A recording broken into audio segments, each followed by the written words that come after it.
రైతులకు సంక్రాంతి కానుక అందించబోతుంది రేవంత్ సర్కార్. సంక్రాంతి నుంచి రైతు భరోసా ఇవ్వబోతుంది. ఏడాదికి ఎకరాకు 15,000 చొప్పున రైతు భరోసా ఇవ్వబోతుంది. అంతేకాదు సంక్రాంతి నుంచి మరో 2 రైతు సంక్షేమ పథకాలను అందించబోతుంది. రైతులకు పనిముట్లు సబ్సిడీ కింద పనిముట్లు అందించబోతుంది రేవంత్ ప్రభుత్వం. దాంతోపాటు సబ్సిడీ పనిముట్లతో పాటు రైతు భరోసా కూడా అందించబోతుంది. ఇప్పటికే దీనికి సంబంధించి ముఖ్యమంత్రి కూడా ఇదివరకే ప్రకటన చేశారు. అయితే ఇప్పుడు తాజాగా యాసంగి నుంచి రైతు భరోసా అమలుకైతే సర్కార్ నిర్ణయించింది. రైతుల ముంగిట్లోకి 2 వ్యవసాయ సంక్షేమ పథకాలు వస్తున్నాయి. యంత్రీకరణ పథకంతో సబ్సిడీపై వ్యవసాయ పనిముట్లు ఇవ్వబోతున్నారు. 30న మంత్రివర్గ సమావేశంలో కీలక నిర్ణయాలకు ఆమోదం తెలపబోతున్నారు. గడిచిన ఏడాదిలో రుణమాఫీకి ప్రాధాన్యం ఇచ్చిన ప్రభుత్వం ఈసారి మాత్రం 2 పంటలకు ఏడాదికి ఎకరానికి సంబంధించి 15,000 రూపాయల చొప్పున ఈ రైతు భరోసాను ఇవ్వబోతుంది.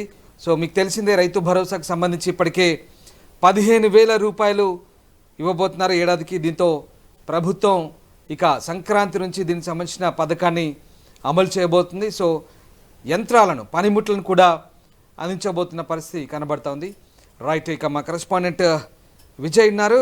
విజయ్, ప్రభుత్వం ఈ సంక్రాంతి నుంచి రైతు భరోసా ఇవ్వబోతుంది, అలాగే పనిముట్లు కూడా సబ్సిడీతో పనిముట్లు ఇవ్వబోతున్నట్టుగా తెలుస్తుంది. సో ఎట్లాంటి ప్రణాళికలతో ప్రభుత్వం రైతులకు సంబంధించిన సంక్షేమ పథకాలకు ప్రణాళికలు రూపొందిస్తుంది?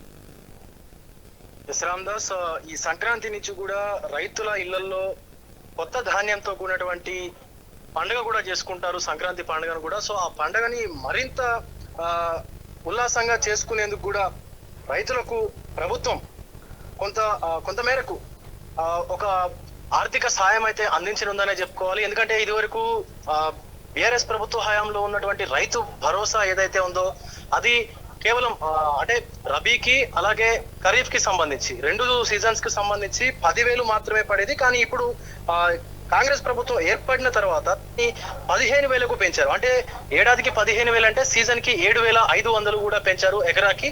సో దీన్ని దృష్టిలో పెట్టుకుని తొలి ఏడాది పాలనలో రుణమాఫీ పథకం అమలుకు పూర్తి ప్రాధాన్యం ఇచ్చినటువంటి రేవంత్ రెడ్డి ప్రభుత్వం రెండో సంవత్సరంలో రైతులకు సంబంధించినటువంటి ఇతర వ్యవసాయ సంక్షేమ పథకాలు అమలుపైన కూడా ప్రత్యేక దృష్టి అయితే సారించింది. సంక్రాంతి పండుగకు రైతు భరోసా అలాగే యాంత్రీకరణ పథకాలను రైతుల ముంగిట్లోకి తీసుకొస్తా ఉంది.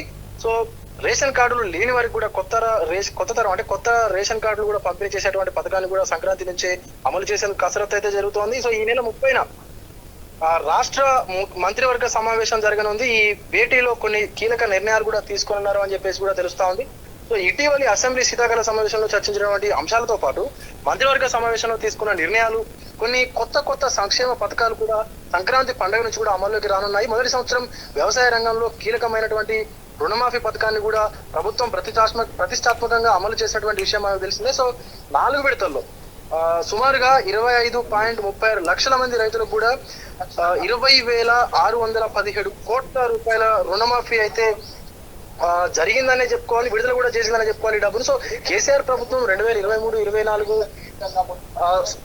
సంవత్సరంలో ఒక పంటకు తొలత ఎకరాకు 5,000 రూపాయల చొప్పున కూడా ఇచ్చేది.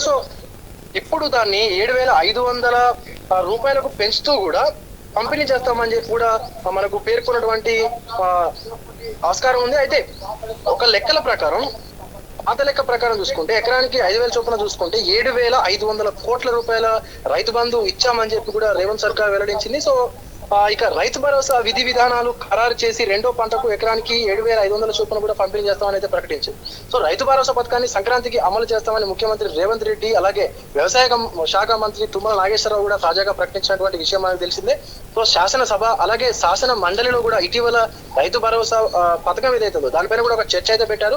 దీనికి సంబంధించి దీనిపైన ప్రత్యేక ప్రతిపక్ష పార్టీలు వాళ్ళ నుంచి కూడా కొన్ని అభిప్రాయాలు అయితే సేకరించారు. ఇప్పటికే డిప్యూటీ సీఎం బట్టి విక్రమార్క నేతృత్వంలో ఏర్పాటు చేసినటువంటి మంత్రివర్గ ఉపసంఘం కొన్ని జిల్లాల్లోని అభిప్రాయ సేకరణ కూడా చేసింది. అన్ని అంశాలను కూడా పరిగణలోకి తీసుకొని 1-2 సార్లు ఉప సంఘం భేటీ నిర్వహించి కూడా తుది నివేదిక కూడా ఇవ్వనున్నట్టుగా కూడా తెలుస్తోంది. అనంతరం దానిపైన రాష్ట్ర మంత్రివర్గంలో కూడా చర్చించి ఆమోదింపజేయాలని చెప్పి కూడా చూస్తా ఉన్నారు. దీనికి మార్గదర్శకాలు కూడా అన్ని ఖరారు చేసేటువంటి అవకాశం కూడా కనిపిస్తాం.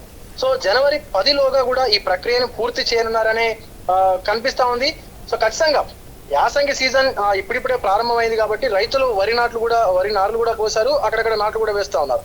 సో ఆరుతడి పంటలు సాగు చేసేటువంటి రైతులు ఇప్పటికే విత్తనాలు కూడా వేశారు. సో ఈ నేపథ్యంలోనే విధి విధానాలు ఖరారు చేసి యాసంగి సాగు ఊపందుకునే ముందే రైతు భరోసా డబ్బులు ఏవైతే ఉన్నాయో రైతుల ఖాతాల్లో వేయాలని చెప్పి కూడా ప్రభుత్వం భావిస్తా ఉంది.